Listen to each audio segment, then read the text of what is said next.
For decades, the world viewed Japan as an economic miracle, a country that has embraced pacifism after the devastation of World War II. Yet beneath this widely accepted image, elements of an earlier political legacy were never fully dismantled. That legacy, shaped by unresolved post-war reckonings, continues to influence Japan's political discourse and strategic choices today. Takaichi's remarks to the Diet earlier this month. She said that a military emergency concerning Taiwan could be regarded as a situation that might threaten Japan's survival. 世界上只有一个中国，台湾是中国的一部分。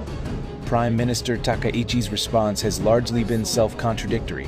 Takaichi should retract her erroneous remarks concerning Taiwan.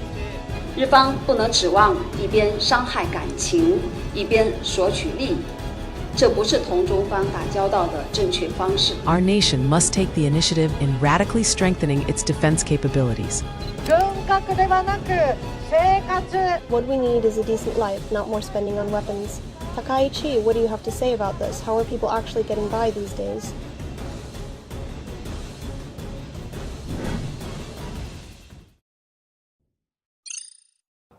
To understand the current tensions in East Asia, it is necessary to revisit a critical moment in post-war history.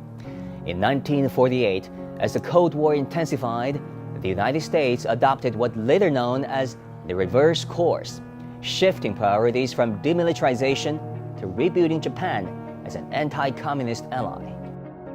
Under this policy shift, a number of individuals previously detained as war crime suspects were released.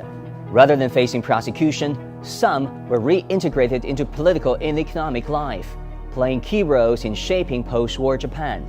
Among them was Nobusuke Kishi. A former senior official in wartime Northeast China, Kishi returned to politics and became prime minister in 1957. His tenure strengthened the U.S.-Japan security alliance and marked a turning point in Japan's post-war strategic orientation.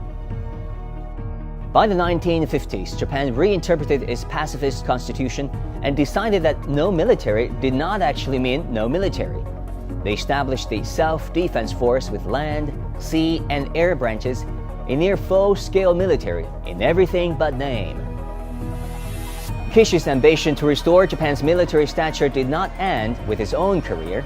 It was later carried forward by his grandson, Shinzo Abe, whose policies reflected a long-standing ambition to expand Japan's security role. So American pressure on Japan to redefine what had initially been the police force during the Korean War, to rename it the Self-Defense Force, set into motion a pattern of U.S. pressure on Japan to up the game of what is now a full-fledged self-defense military. Japan's leaders really wanted Japan to become a so-called normal nation, and that means having a military that can fight wars. So this is arguably the most divisive question in Japanese society. How should Japanese people define their military? Fast forward to 2015, when former Prime Minister Abe rammed through the collective self-defense legislation. This brought out the largest protests in Japanese history since the protests against America's war in Vietnam in the 1960s. And so what this indicates is this is not a given for Japan, that Japan is in fact becoming a militarist society.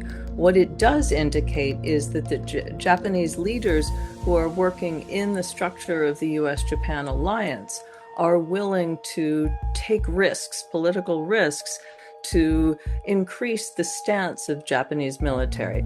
In the summer of 2015, the administration of Abe Shinzo rammed through legislation that most Japanese legal scholars, including Abe's hand-picked constitutional lawyers, agreed was illegal, unconstitutional, and it was done very much to please the American request. In 2021, Abe shattered decades of diplomatic ambiguity with a single statement.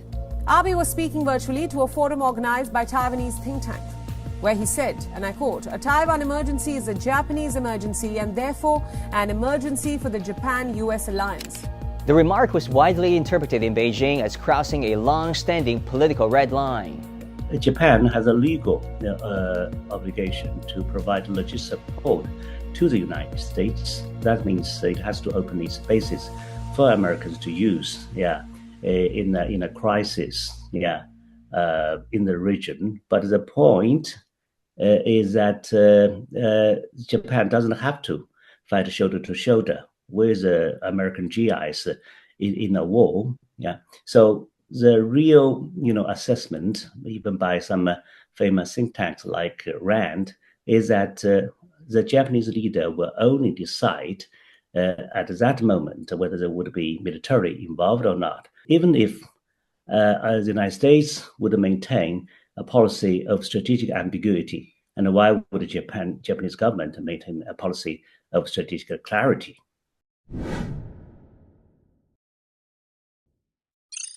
While security rhetoric was heartening at home, Japan continued to project a softer image abroad.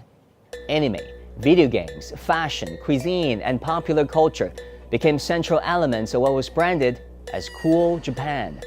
This global appeal, though driven largely by market forces, was also supported by sustained government initiatives aimed at reshaping Japan's international image. 皆さん覚えてますか？クールジャパンっていうキャンペーンを一時やって、あのために相当の予算もつけて、世界の何カ国かにそのクールジャパンセンターみたいなのを作ってるんですよ。で、日本には素晴らしいその匠の技とかあるから、それでも置いてるのはいいんだけど、置いてるだけなんですよね。And if the end goal of a strategic rebranding is to plant the culture in the global imagination of the 21st century as a source of creativity, wonder, and future-facing, architects shunned away from its own history of wars. Since 1982, the Ministry of Education has advised publishers to soften references to wartime aggression, changing the word invasion into advance. And despite agreements to address the comfort women issue, successive political leaders in Japan have denied or minimized the coercive nature of the military's sexual slavery system.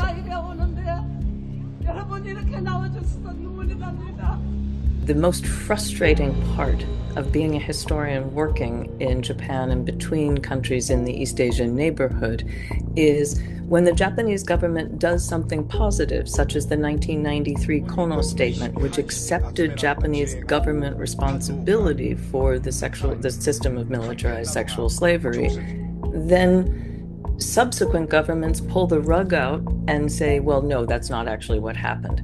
And so progress is made. For example, textbooks actually became much, much better by the early 2000s. And then fast forward to today, when no mention is made not only of the comfort women, Unit 731, Nanjing Massacre, all of these known, well-documented historical atrocities that Japanese school children never learn about. And it's to the real detriment of Japanese society because the knowledge is there. And it's simply a political game that some leaders use to shore up their own support. This rebranding extends beyond historical memory. Japan's recent defense white papers describe a deteriorating security environment, framing neighboring countries as increasingly serious challenges to national security. I know Japan will increase its defense budget to 2%, but that means, okay, they believe the situation is becoming more dangerous. But what really are becoming dangerous? China actually in the last 4 decades have gone through, trial and tribulations of different sorts, but China still maintain a defense budget, which is in most cases is lower than 1.5%. That tells a lot about China. In late 2025, leadership passed to Prime Minister Sanai Takaichi, who has openly identified herself as a political successor to Shinzo Abe. Her policy agenda reflects a continuation and, in some areas, an acceleration of Japan's right-wing turn. She has announced plans to hit the 2% GDP defense spending target 2 years ahead of schedule. Meanwhile, Secretary of Defense Pete Hegseth comes to Japan and asks for 3.5%. I don't think that this is viable in Japanese political circles, but Takaichi is saying yes. The most controversial is her stance on nuclear weapons. She has also raised public debate about Japan's long-standing non-nuclear principles, a sensitive issue in the only country to have experienced atomic bombings. Они стремятся отменить 4 неядерные принципа. Япония, как единственная страна, пострадавшая от ядерного оружия, придерживается таких вот 4 неписанных. Это не конституция, это не закон, это правила, но все их соблюдали последние годы, которые включают не обзаводиться ядерным оружием. А вот эти реваншистские круги японские, они требуют, чтобы Япония стала ядерной державой. При этом у Японии накоплены значительные запасы плутония оружейного, у нее есть технологии изготовления атомной бомбы, у Японии есть ракеты, которые выходят на околоземную орбиту. Единственное, чего не хватает – политического решения. Так вот, это политическое решение на волне вот этого реваншизма может последовать уже в обозримом будущем. Это, естественно, изменит всю архитектуру политики в Тихоокеанском бассейне.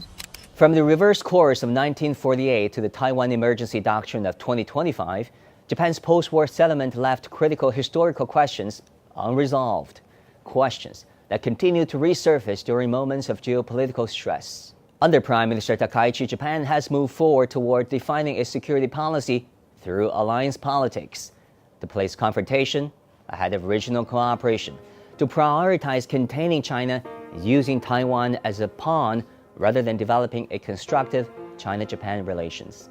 その中国の立場で台湾に何が起ころうが、日本は無関係なんですよ。そこで起きたら、日本に存立危機が起きてきたという理解をしちゃったんです。それはね、やはり最初この日中共同声明に全く反してる。だからそれがいけないんです。と僕は思いますけど、それで国会答弁ですから、首相のすっごく重みあります。つまりそれは言葉として生きてますから、それをそうじゃありませんと言ったって、それは詭弁になっちゃうでしょ。Some historians warn that if history is any guide, this approach is unlikely to strengthen autonomy. Instead, it runs the danger of perpetuating dependence, narrowing diplomatic options, and deepening regional tensions. Fortunately, she has not yet said anything about history, and I actually hope she doesn't, because she is clearly trying to impress people that she's a strong leader. And let's remember, and I think it's important, the gender dynamics here. She is Japan's first female prime minister. Forbes magazine has named her the 3rd most powerful female politician right now, or female leader. She's trying to be tough. So let's just hope she doesn't say anything about history, because that would be a disaster. And she has demonstrated her belief that Japan did nothing wrong by visiting Yasukuni in the past. She has said irresponsible things as a parliamentarian, but she is prime minister now, and maybe she might just concentrate on Japan's economy, which needs her attention more than anything else. Japan today stands at a crossroads between memory and ambition, restraint and revival. Under right-wing leaders like Sanai Takaichi, ideas once confined to the political fringe are now moving into the center of power. As old legacies return under new slogans, one is left to ask, has Japan truly moved beyond its past, or is it simply learning to live with it?